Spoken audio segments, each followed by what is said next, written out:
Coba bayangkan sehari tanpa listrik. Apa yang dapat kalian rasakan? Tentunya begitu sebak di dada dan dapat dipastikan semua kegiatan akan terhenti.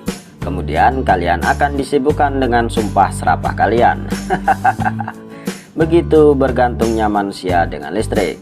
Lalu tahukah kalian siapa yang menciptakan listrik? Tentunya kita mesti berterima kasih kepadanya, karena dengan listriklah kita disebut dengan generasi modern yang dapat melakukan segalanya dengan mudah dan praktis, dari mulai sekedar nonton film hingga terbang ke luar angkasa.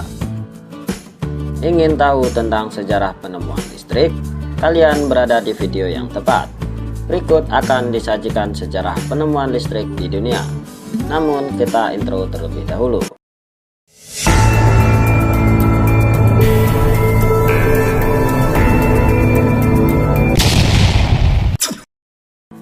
Listrik ditemukan pertama kali secara tidak sengaja oleh seorang cendekiawan asal Yunani bernama Thales pada tahun 600 sebelum Masehi.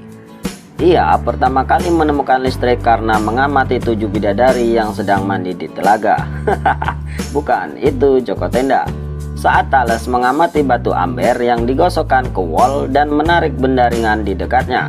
Kejadian tersebut sama dengan listrik statis dari penggaris yang digosokkan ke paha dan menarik rambut teman wanita kalian yang duduk persis di depan kalian. Kalian memang legend. Namun pada saat itu dia tidak mengetahui peristiwa apakah itu dan kenapa bisa demikian. Dan inilah cikal bakal pemikiran penemuan listrik di dunia. Kalau cuma sesederhana tersebut, mengapa bukan Putong Bajil saja dengan tongkat pembuka rohnya yang biasa digosokkan ke Dewi Sambi yang dicatat dalam sejarah? Entahlah. Penelitian fenomena batu amber ini dilanjutkan pada tahun 1733. Hebat bukan? Lebih dari 2000 tahun sejarah masih mencatatnya. Penelitian tersebut dilanjutkan oleh ilmuwan asal Inggris bernama William Gilbert yang akhirnya berhasil menemukan listrik setelah perpisahan yang sangat lama. William Gilbert menemukan fenomena yang disebut elektrik yang diambil dari bahasa Yunani elektron yang berarti batu amber. Dari penelitian tersebut ia meneliti listrik dan magnet. Hingga 6 tahun kemudian, tepatnya pada tahun 1739, Charles Dufay dari Prancis berhasil membuat teori yang mengatakan bahwa listrik terdiri dari muatan negatif dan positif. Sama seperti listrik, istri juga bermuatan negatif dan posesif. Kemudian 13 tahun setelah itu, Benjamin Franklin dari Amerika Serikat mencoba meneliti listrik dengan cara menerbangkan layang-layang dan kunci besi yang terikat dan diterbangkannya ke langit ketika sedang banyak petir. Seperti yang kita duga, petir pun menyambar kunci tersebut dan menimbulkan percikan. Mujur bagi Benjamin, percikan itu hanya menyambar punggung tangannya. Jika menyambar keningnya, saya rasa dia akan keluar dari kepulan asap dengan pakaian yang gosong, muka hitam dan rambut berdiri ke atas. Mulai saat itulah dia meyakini bahwa itu adalah listrik. Namun yang masih menjadi pertanyaannya adalah bagaimana listrik tersebut dapat digunakan dengan aman tanpa mengenai kepalanya serta dapat digunakan untuk terapi keris listrik. Hingga setengah abad kemudian pada tahun 1800 penelitian dilanjutkan oleh Alessandro Volta. Dari namanya saja kita sudah tahu ia berasal dari Purwokerto. Bukan, dia sepupu jauh dari Alessandro Del Piero dari Italia.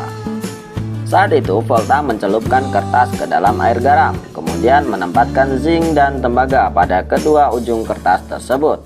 Ternyata reaksi kimia tersebut mampu menghasilkan listrik, dan inilah awal mula penemuan sel listrik. Dengan menghubungkan lebih banyak sel listrik tersebut, Volta mampu membuat baterai sebagai sumber listrik. Karena penemuannya yang luar biasa, namanya diabadikan dalam satuan volt yang digunakan untuk mengukur perbedaan tegangan listrik. Baru pada tahun 1831, Michael Faraday yang disebut sebagai bapak listrik sedunia menemukan hal lain tentang listrik. Michael Faraday terlahir di Inggris pada 22 September 1791. Seperti kebanyakan peneliti-peneliti terkenal lainnya, Faraday tidak banyak mengenyam pendidikan formal. Meski begitu, ia tidak lantas tidak mau belajar dan berleha-leha. Ia terus belajar dan memperkaya pengetahuannya. Pada usia 14 tahun, dia bekerja sebagai penjual dan penjilid buku, sebuah pekerjaan yang membawanya berkenalan dengan banyak buku. Dari sanalah ia mulai membaca dan kemudian tertarik dengan sains hingga membuatnya ketagihan dan memperbesar rasa keingintahuannya. Pada usia 20 tahun, Faraday berhenti bekerja dan mengikuti kuliah yang disampaikan oleh Humphrey Davy. Lalu ia berusaha mendekati Davy dan kemudian Faraday menjadi asisten Davy ketika sang ilmuwan mengalami gangguan penglihatannya akibat terpapar dari nitrogen triklorid. Dan disinilah titik awal kisah hidup Faraday yang luar biasa. Ternyata Profesor Davy memiliki anak gadis yang cantik dan seksi bernama Mona Lisa. Awalnya Faraday tidak memperdulikan Mona Lisa, begitupun dengan Mona Lisa yang juga tidak memperhatikan Faraday. Dia menganggap bahwa Faraday sama dengan murid-murid ayahnya yang lainnya. Hari demi hari Faraday terus belajar dengan tekun dan tanpa lelah. Bahkan ketika semua tertidur lelap pun Faraday masih meneruskan obsesinya tentang sains, terutama tentang kelistrikan. Itulah yang membuat Mona Lisa penasaran dengan Faraday. Suatu malam Mona Lisa melihat ke arah laboratorium yang kebetulan berada di seberang kamarnya. Ia melihat ada kilauan cahaya seperti kilatan Chidori milik Sasuke. Karena penasaran, Mona Lisa pun memberanikan diri untuk mencoba melihatnya.